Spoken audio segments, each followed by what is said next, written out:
নমস্কার বন্ধুরা, আজকে আমি তোমাদের সাথে ডালের একটা রেসিপি শেয়ার করব। যেহেতু গরম গরম ভাবটা পড়ে গিয়েছে আর এই সময়টায় শরীরও ঠান্ডা রাখার দরকার আছে আমার কাছে মনে হয়। তো লাউও ছিল বাড়িতে, তাই ভাবলাম আজকে লাউ দিয়ে ডাল রান্না করে ফেলি। এর জন্য আমি প্রথমে মুসুর ডাল 1/2 কাপ পরিমাণ নিয়েছি এবং মুসুর ডালটাকে খুব ভালোভাবে আমি ধুয়ে নেব। জল পাল্টিয়ে পাল্টিয়ে আমি 5-6 বারের মতো জল পাল্টিয়ে মুসুর ডালটাকে ধুয়ে নিয়েছি। আর যেহেতু লাউ দিয়ে রান্না করব, লাউটা এরকম ছোট ছোট করে কেটে নিয়েছি। এবার কড়াইতে প্রথমে মুসুর ডালটা দিয়ে দিচ্ছি। এবার যতটুকু পরিমাণ জল লাগবে তা দিয়ে দিচ্ছি, কারণ মুসুর ডালটাকে প্রথমে আমি সিদ্ধ করে নেব। দিচ্ছি লবণ, হলুদ গুঁড়ো আর কাঁচা লঙ্কা। এবার মাঝখান থেকে ফাটিয়ে দিয়ে দিলাম, একটু নাড়িয়ে নিলাম। এবার আমি ঢাকনা দিয়ে দিয়েছি মুসুর ডালটাকে ফুটে নেওয়ার জন্য, মুসুরটা সিদ্ধ করে নেওয়ার জন্য। 10-15 মিনিট পরে মুসুর ডালটা ফুটেছে কিনা দেখার জন্য ঢাকনাটা খুলে নিলাম। মুসুর ডালটা কিন্তু মোটামুটি আমার সিদ্ধ হয়ে গিয়েছে।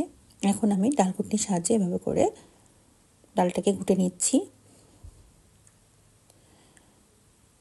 ডালগুলো বেশ ভালোভাবে আমার ঘোটা হয়ে গিয়েছে। এখন এর ভিতরে আমি লাউগুলো দিয়ে দিচ্ছি আর দিয়ে দিচ্ছি ধনিয়া পাতা কুচি দিয়ে একটু নাড়িয়ে নিলাম।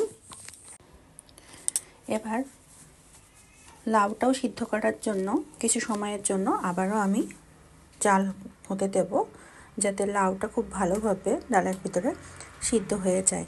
এবার লাউটা সিদ্ধ হতে হতে আমি এদিকে একটা ফোড়ন রেডি করে ফেলবো, যেটা ডালে ফোড়ন দেব। তার জন্য প্রথমে কড়াইতে আমি তেল দিয়ে দিয়েছি। তেলটা গরম হয়ে এলে পরে এর ভিতরে আমি শুকনো লঙ্কা, তেজপাতা দিয়ে দিলাম আর দিয়ে দিলাম 5 ফোড়ন।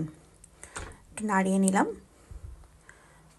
বেশ খানিকক্ষণ নাড়িয়ে নেওয়ার পরে আমি ফোড়নটা এবার ডালের মধ্যে ঢেলে দেব। ফোড়নটা আমি ডালের ভিতরে ঢেলে দিলাম। এবার ফোড়নটা ডালের মধ্যে ঢেলে দেওয়ার পরে একটু নাড়িয়ে চাড়িয়ে নিলাম।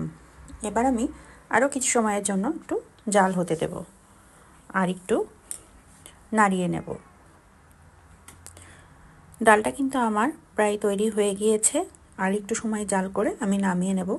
এই ডালটা কিন্তু ভাত, রুটি যে কোনো জিনিসের সাথে খেতে কিন্তু খুব ভালো লাগে। ডালটা কিন্তু আমি খুব বেশি পাতলা রাখিনি, একটু ঘন ঘন করেছি, কারণ যাতে রুটির সাথে খেতে পারি এটার জন্য। তোমরা চাইলে আর একটু পাতলা করে নিতে পারো। ডালটা কিন্তু পাঁচফোড়নের যে ফোড়নটা পাঁচফোড়নের যে ফ্লেভারটা, সেটার জন্য কিন্তু অর্ধেক ভাত এমনিতেই খাওয়া হয়ে যায়। তো আমি এর জন্য পাঁচফোড়নটাই এখানে দিই। চাইলে জিরা ফোড়নও দিতে পারো বা জিরা ধনিয়া ফোড়নও একসাথে দিতে পারো। তো এটা আমার হয়ে গিয়েছে, আমি নামিয়ে পরিবেশন করে নিলাম। আমার ভিডিওগুলো যদি তোমাদের ভালো লেগে থাকে, অনুরোধ রইল আমার চ্যানেলটিকে সাবস্ক্রাইব করে আমার পাশে থাকার জন্য। তো আজকের মধ্যে এখানে বিদায় নিচ্ছি, পরবর্তীতে দেখা হবে নতুন কোনো রেসিপি নিয়ে। ততক্ষণ পর্যন্ত তোমরা সবাই ভালো থেকো, টাটা।